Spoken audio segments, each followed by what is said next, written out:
साध संगत जी, the inspired stories channel पर आपका बहुत बहुत स्वागत है। वीडियो शुरू करने से पहले कृपया आप मेरे चैनल को सब्सक्राइब जरूर करें और साथ में बेल आइकन को भी दबा दें ताकि मेरे नए वीडियो का नोटिफिकेशन आपको मिल जाए।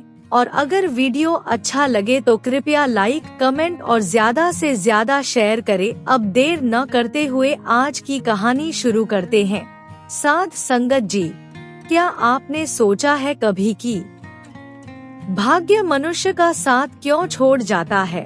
क्यों एक हंसते खेलते व्यक्ति की जिंदगी में अंधकार छा जाता है? क्या मनुष्य कोई गलती करता है जिसके कारण ऐसा होता है? अगर आप भी ये सब कुछ जानना चाहते हैं तो कृपया आज की कहानी भाग्य साथ क्यों छोड़ जाता है अंत तक जरूर देखें।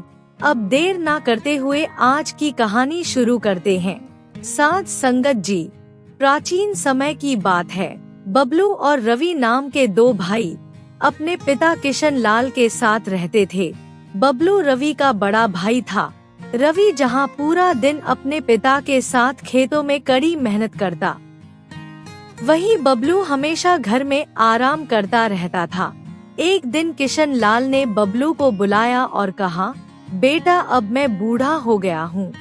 तुम्हारा भाई तो मेरे साथ खूब मेहनत करता है और तुम हो के दिन भर घर में आराम करते रहते हो। ऐसा कब तक चलेगा?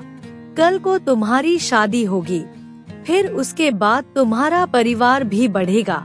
अगर तुम काम नहीं करोगे तो अपने परिवार का गुजारा कैसे करोगे? अपने पिता की बात सुनकर बबलू बोला, क्या होगा मेहनत करके? अगर मेरे भाग्य में धन लिखा होगा तो मेरे पास अपने आप पहुंच जाएगा।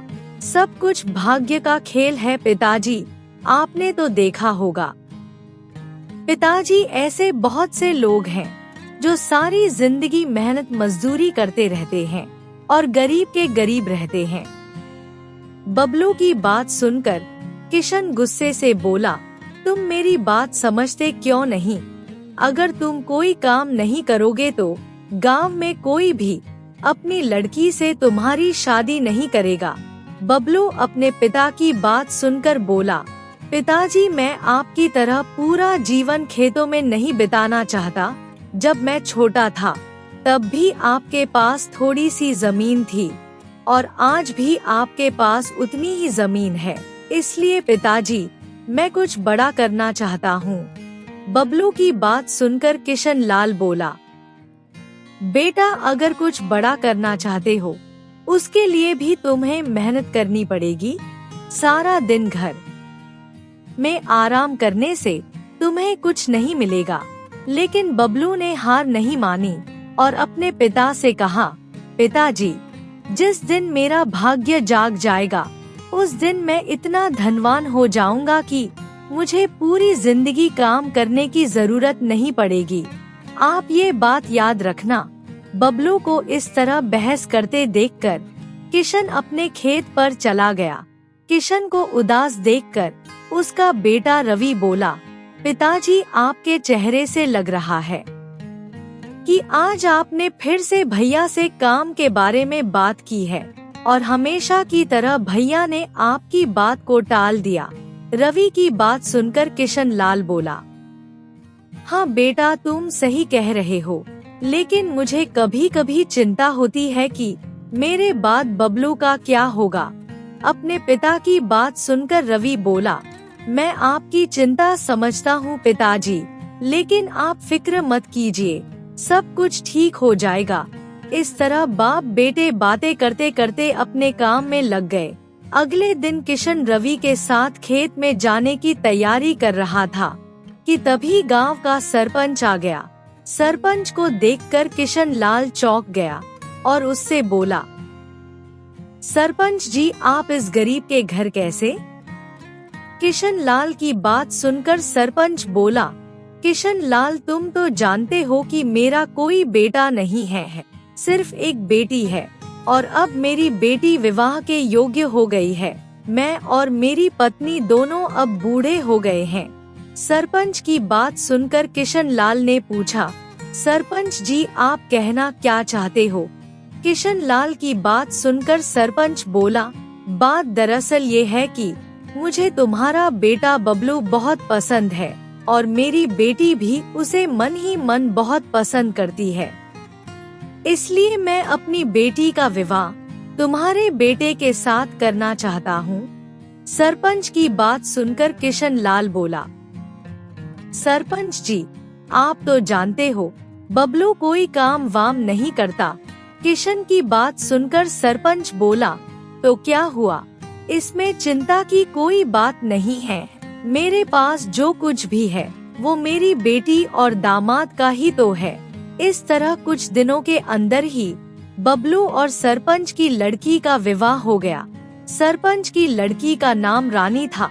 शादी के कुछ दिनों के बाद सरपंच ने अपनी सारी जायदाद अपनी बेटी रानी और बबलू के नाम कर दी और अपनी पत्नी के साथ तीर्थ यात्रा पर चला गया। एक दिन बबलू ने अपने पिता से कहा, देखा पिताजी भाग्य का खेल, मैं कोई भी काम नहीं करता था, उसके बाद भी मुझे रानी जैसी सुंदर पत्नी भी मिली और सरपंच जी की सारी जायदाद भी। ये कहकर बबलू हंसने लगा। बबलू को इस तरह हंसते हुए देखकर किशन लाल बोला, बेटा तुम सही कह रहे हो, लेकिन बेटा एक बात याद रखना, मैं तुम्हें जो कुछ भी कहता हूँ तुम्हारे भले के लिए ही कहता हूँ। लेकिन एक बात गांठ बांध लो, जो व्यक्ति मेहनत नहीं करता वो चाहे भाग्य का कितना भी धनी क्यों ना हो, भाग्य उसका साथ नहीं देता और उसे एक दिन सब कुछ गंवाना पड़ता है और भाग्य हमेशा इंसान का साथ नहीं देता। मेरी ये बात याद रखना। अपने पिता की बात सुनकर बबलू हंसता हुआ वहाँ से चला गया। इस तरह कुछ दिनों के बाद रवि का विवाह भी एक गरीब लड़की शीला के साथ हो गया। रवि की शादी के बाद किशन लाल बीमार रहने लगा और कुछ दिनों के बाद ही उसकी मृत्यु हो गई। अपने पिता की मृत्यु के बाद रवि और ज्यादा मेहनत करने लगा और उधर दूसरी तरफ बबलू हमेशा घर में आराम ही करता रहता। कुछ दिनों के बाद बबलू और रवि की पत्नी गर्भवती हो गई। अपने भाई को इस तरह धन बर्बाद करते हुए देखकर एक दिन रवि ने उससे कहा, भैया आप जिस तरह धन बर्बाद कर रहे हो उससे मुझे आपके लिए बहुत चिंता हो रही है। आप ऐसा क्यों कर रहे हो? रवि की बात सुनकर बबलू बोला, रवि तुम अपने काम से काम रखो। इसी तरह पिताजी भी मुझे हमेशा उपदेश देते रहते थे, लेकिन देखो उसके बाद क्या हुआ। देखो मैं कोई भी काम नहीं करता, उसके बाद भी मेरे पास बेशुमार धन है और तुम अपने आप को देखो, सारा दिन कड़ी धूप में खेत में काम करते रहते हो, तब भी तुम्हें 2 वक्त की रोटी बड़ी मुश्किल से नसीब होती है और उस जमीन में से अगर मैं अपने हिस्से की जमीन तुमसे ले लूं तो तुम्हें भूखा मरना पड़ेगा।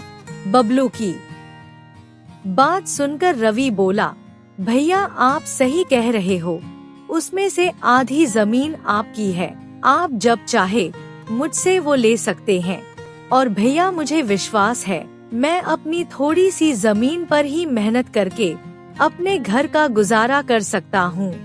ये बोलकर रवि चुपचाप घर से बाहर चला गया। कुछ समय के बाद बबलू की पत्नी ने एक सुंदर बेटे को जन्म दिया और वहीं रवि की पत्नी ने एक बेटी को जन्म दिया। ये देखकर बबलू रवि का मजाक उड़ाते हुए बोला, देख रवि, बात फिर वही घूम फिर कर भाग्य पर आ गई। देखो मेरा भाग्य कितना अच्छा है, मेरे घर में लड़के ने जन्म लिया है और तुम्हारे घर में लड़की ने जन्म लिया है। बबलू की बात सुनकर रवि बोला, भाई लड़कियां तो लक्ष्मी का रूप होती हैं, मुझे इस बात से कोई फर्क नहीं पड़ता। रवि की बात सुनकर बबलू बोला, क्या तुमने कभी सोचा है जब तुम्हारी बेटी बड़ी होगी तो तुम उसकी शादी कैसे करोगे? क्या सोचा है तुमने कभी? तुम उसके लिए दहेज का इंतजाम कहाँ से करोगे? बबलू की बात सुनकर रवि बोला, भाई मुझे अपनी मेहनत पर पूरा भरोसा है। रवि की बात सुनकर बबलू हंसता हुआ बोला, मेहनत भी भाग्य के ऊपर ही टिकी होती है। इस तरह बबलू रवि से बहस करता रहा। इस तरह समय ऐसे ही चलता रहा। कुछ सालों के बाद रवि की पत्नी ने उससे कहा, हमारी बेटी सुनीता अब 5 साल की हो गई है और आपको पता है कि लड़कियां कितनी जल्दी जवान होती हैं।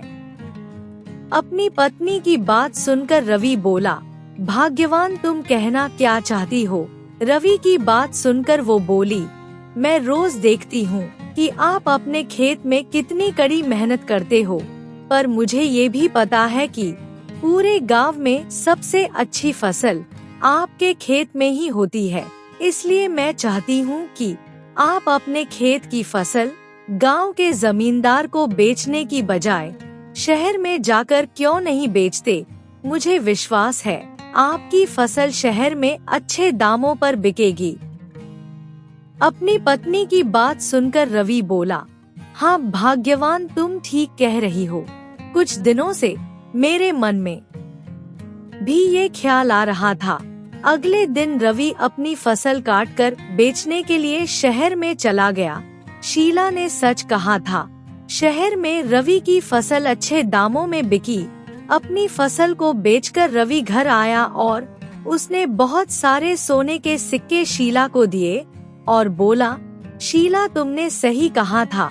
मुझे तो विश्वास ही नहीं हो रहा कि मेरी फसल इतने महंगे दामों पर बिकी है। आज जितने सोने के सिक्के मिले हैं उतने तो मैं अपने गांव में सालों में नहीं कमा सकता था।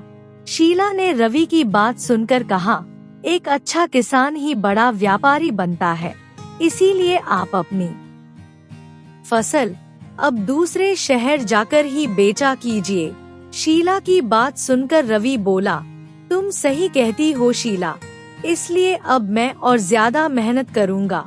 उस दिन के बाद से रवि अपने खेत में और ज्यादा कड़ी मेहनत करने लगा। ज्यादा मेहनत करने के कारण उसके खेत में फसल पहले से और ज्यादा अच्छी हुई। अब रवि अपनी फसल को शहर में जाकर बेच आता था। कुछ ही वर्षों में रवि ने गांव में बहुत सारी जमीन खरीद ली। रवि का नाम अब अच्छे व्यापारियों में गिना जाने लगा, जिससे उसकी इज्जत भी बढ़ गई। इस तरह समय ऐसे ही आगे बढ़ता रहा। रवि की बेटी सुनीता अब 20 साल की हो गई थी। सुनीता को पढ़ने लिखने का बहुत शौक था और उसकी दिलचस्पी जड़ी बूटियों में ज्यादा थी। इसलिए सुनीता सारा समय जंगल में ही बिताती थी और उधर बबलू का बेटा सारा दिन गांव में घूमता रहता। एक दिन रवि ने सुनीता से कहा, बेटी अब तुम बड़ी हो गई हो, इसलिए सारा दिन तुम्हारा जंगल में रहना ठीक नहीं है। रवि की बात सुनकर सुनीता बोली, पिताजी आपको पता तो है कि मेरी दिलचस्पी जड़ी बूटियों में ज्यादा है। सुनीता की बात सुनकर रवि की पत्नी शीला हंसती हुई बोली, हमारी बेटी सही कह रही है और आपको इस बारे में पता भी है। कल हमारे पड़ोस की मौसी की तबीयत खराब हो गई थी। यहाँ तक गांव के वैद्यों ने भी उनका इलाज करने से मना कर दिया था। तब हमारी बेटी सुनीता जंगल में से पता नहीं कौन सी जड़ी बूटी तोड़ कर लाई। जैसे ही उसने वो जड़ी बूटी मौसी को खिलाई, मौसी एकदम ठीक हो गई। ये देखकर तो गांव के वैद्य भी हैरान रह गए थे। रवि शीला की बात सुनकर बोला, कितनी हैरानी की बात है, हमारी बेटी इतनी विद्वान हो गई और हमें पता भी नहीं चला। अभी वो बातें कर ही रहे थे कि तभी वहाँ पर रवि का बड़ा भाई बबलू आ गया और रवि का मजाक उड़ाते हुए बोला, अरे भाई, अपनी बेटी को जंगल में जड़ी बूटियों का ज्ञान दिलवाने की जगह उसका ध्यान घर के कामों में लगवाओ, क्योंकि शादी के बाद तो उसे वही सब करना है ना। बबलू की बात सुनकर शीला ने कहा, भैया, आपको मेरी बेटी के ऊपर ध्यान लगाने की जगह अपने बेटे पर ध्यान देना चाहिए, जो सारा दिन घूमता रहता है और कोई भी ऐसा दिन नहीं जाता जब उसकी शिकायत नहीं आती। शीला की बात सुनकर बबलू बोला, अब लड़के तो इस उम्र में आवारागर्दी करते ही है।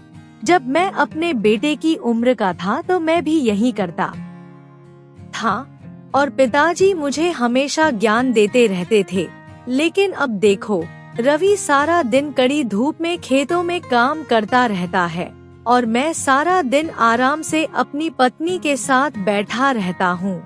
बबलू की बात सुनकर शीला ने कहा, अगर मेरे पति खेत में कड़ी मेहनत करते हैं तो उन्होंने अपनी मेहनत से बहुत कुछ कमाया भी है। पिताजी थोड़ी सी जमीन छोड़कर गए थे, लेकिन आज हमारे पास बहुत सारी जमीन है। शीला की बात सुनकर बबलू बोला, तुम्हारे पति ने इतने वर्षों में थोड़ी सी जमीन खरीदी है और मेरे ससुर ने कुछ ही क्षण में बहुत सारी जमीन मेरे नाम कर दी थी, जो अब मेरे बेटे की है। इसलिए अब मेरे बेटे को काम करने की क्या जरूरत है। ये बोलकर बबलू वहाँ से हंसता हुआ चला गया। बबलू के जाने के बाद शीला ने रवि से कहा, सुनो जी, अब मुझे इस घर में नहीं रहना। जब से मैं शादी करके इस घर में आई हूँ तब से देख रही हूँ कि आपका बड़ा भाई आपका मजाक उड़ाने के अलावा कोई काम नहीं करता। हमने गांव में जो अपना दूसरा घर बनाया है, अब हम उसी में जाकर रहेंगे। रवि ने उसकी बात सुनकर कहा, ठीक है, जैसी तुम्हारी मर्जी। रवि अपनी पत्नी और बेटी के साथ दूसरे घर में रहने लगा। कुछ दिन ऐसे ही बीत गए। एक दिन बबलू का बेटा साजन जंगल में ऐसे ही घूम रहा था। तभी उसकी नजर पेड़ के नीचे रखी हुई बड़ी सी पोटली पर पड़ी। साजन ने देखा, पोटली का कपड़ा राजसी था। वो सोचने लगा, इस पोटली का जो कपड़ा है वो तो राजमहल में इस्तेमाल होता है, फिर ये पोटली यहाँ कहाँ से आई। साजन ने जैसे ही पोटली को खोला तो उसकी आंखें फटी रह गई।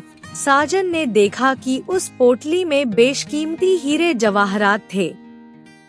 साजन सोचने लगा कि इसमें तो इतने सारे हीरे मोती जवाहरात है। तभी साजन की नजर कुछ दूर खड़े एक आदमी के ऊपर पड़ी। साजन उस आदमी को जानता था। साजन अपने आप से बोला, ये तो राज्य के मंत्री हैं, ये यहाँ क्या कर रहे हैं। साजन ने देखा, मंत्री के साथ एक और आदमी खड़ा था और मंत्री उस आदमी से आहिस्ता से बातें कर रहा था और कह रहा था कि मैंने वर्षों मेहनत करके ये हीरे जवाहरात राजमहल से चुराए हैं। तुम एक काम करो, इनको उठाकर दूसरे राज्य में मेरे रिश्तेदार को दे आओ। उन दोनों की बात सुनकर साजन सोचने लगा, ये हीरे मोती चोरी किए हुए हैं। ये सोचते सोचते साजन की नीयत बदल गई और वो मन ही मन सोचने लगा, इन चुराए हुए हीरे मोतियों पर तो मेरा भी हक है। ये सोचकर साजन ने पोटली को उठा लिया। तभी अचानक मंत्री की नजर साजन के ऊपर पड़ गई और वो जोर से बोला, इस पोटली को हाथ मत लगाओ, ये मेरी है, इसे गलती से भी मत उठाना। साजन उसकी बात सुनकर बोला, मैंने तुम दोनों की बातें सुन ली है। ये हीरे मोती तुमने राजमहल से चुराए हैं, इसलिए अगर तुमने मुझे रोकने की कोशिश की तो मैं महाराज को सब कुछ बता दूंगा। मंत्री गुस्से से साजन को देखने लगा, मगर साजन ने इस बात की परवाह नहीं की और पोटली को उठाकर वहां से चला गया। मंत्री ने दूसरे आदमी से कहा, जाकर पता करो कि ये आदमी कौन है, इसे तो मैं सबक सिखा कर रहूंगा।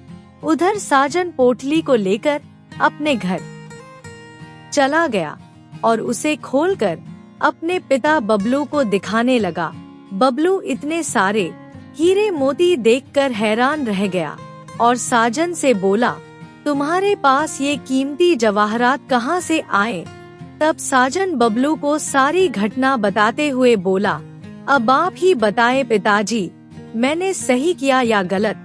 वो दोनों अभी बातें कर ही रहे थे कि तभी वहाँ पर मंत्री राजा और सैनिकों को लेकर उसके घर पहुँच गया। मंत्री ने अंदर जाकर राजा से कहा, ये देखिए महाराज, आप मुझसे पूछ रहे थे ना कि खजाने में से कीमती हीरे मोती किसने चुराए हैं। ये देखिए, चोर चोरी के सामान के साथ आपके सामने है। और महाराज, इस चोर का नाम साजन है। राजा ने सैनिकों को आदेश दिया कि साजन को बंदी बनाकर जेल में डाल दो।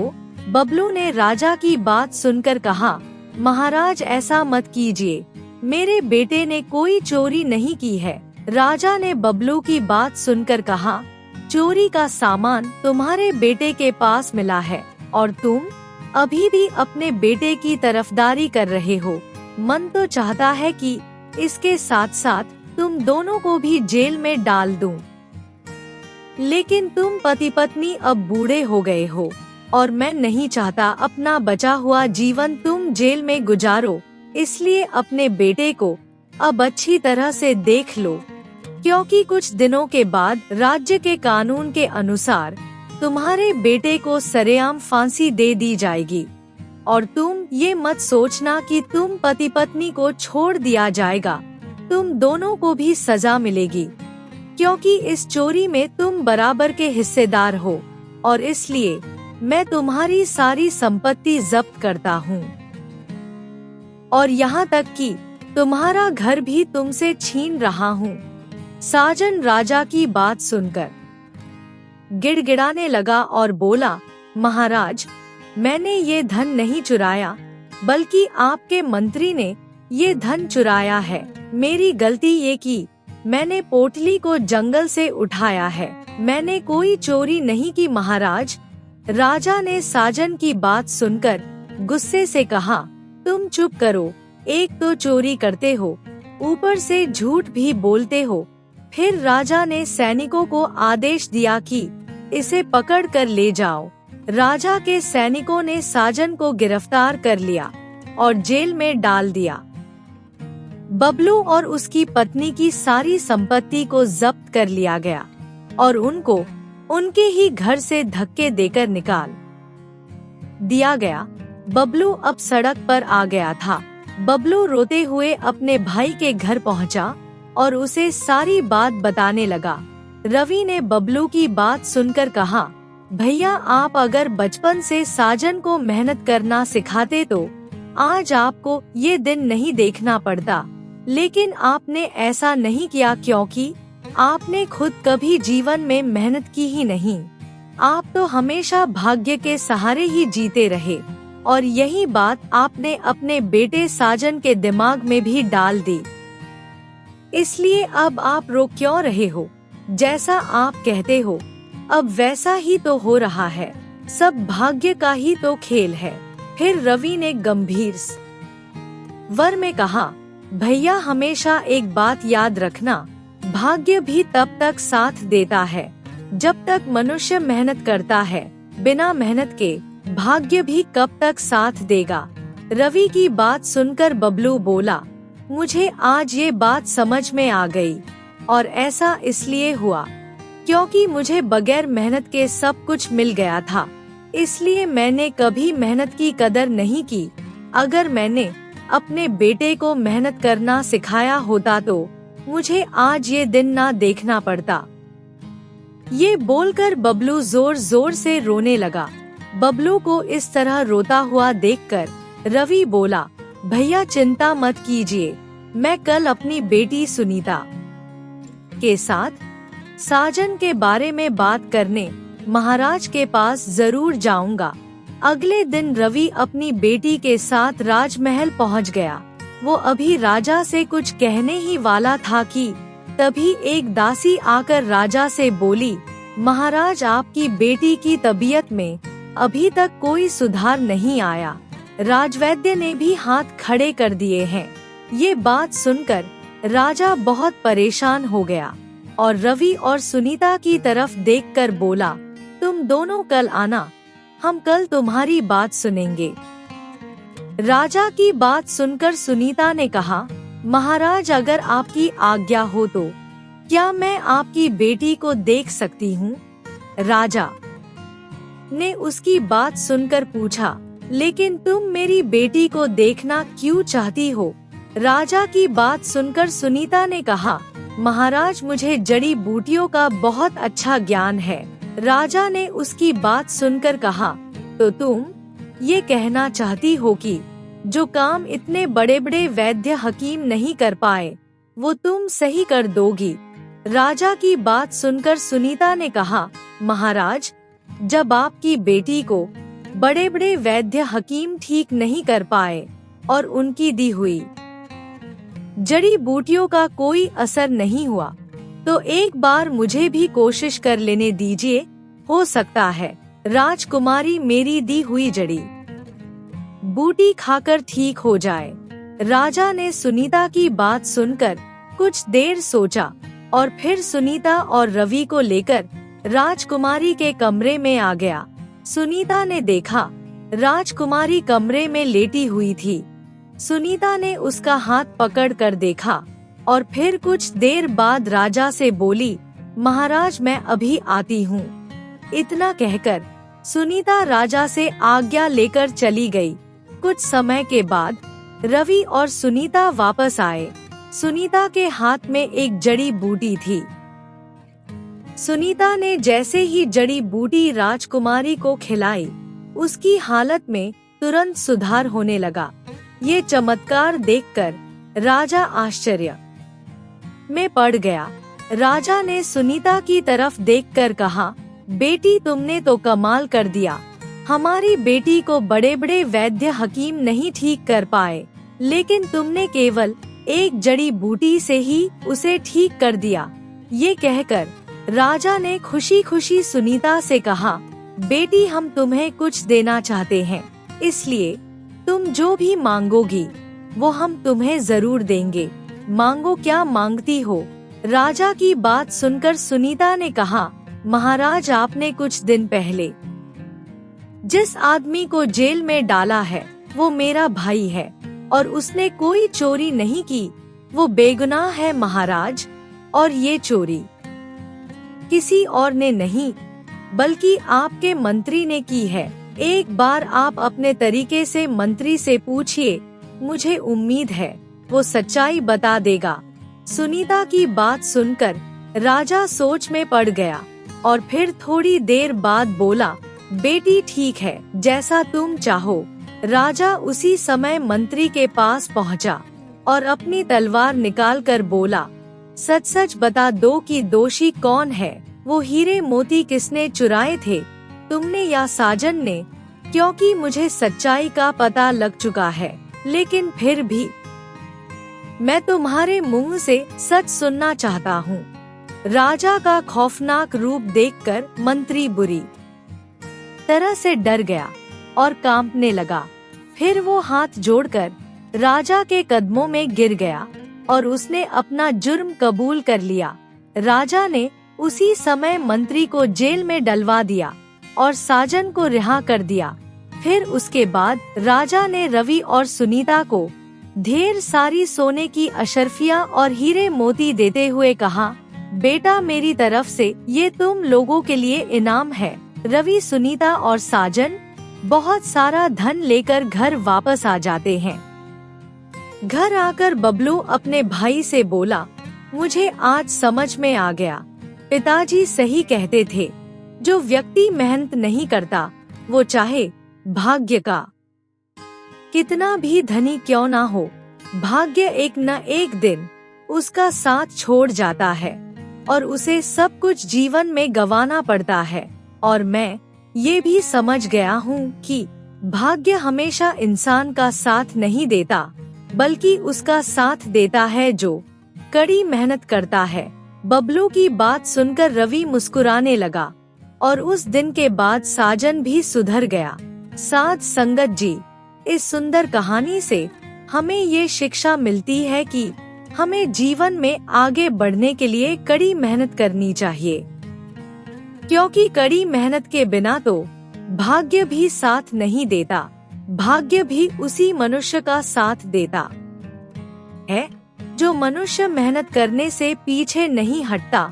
अगर आप भी चाहते हैं कि भाग्य आपके साथ हमेशा रहे और आपको जीवन में कभी किसी परेशानी का सामना न करना पड़े, तो कभी भी अपना समय इधर उधर ना बर्बाद करें।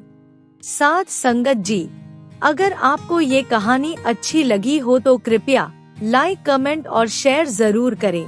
आपके प्यार और स्नेह के लिए बहुत बहुत धन्यवाद।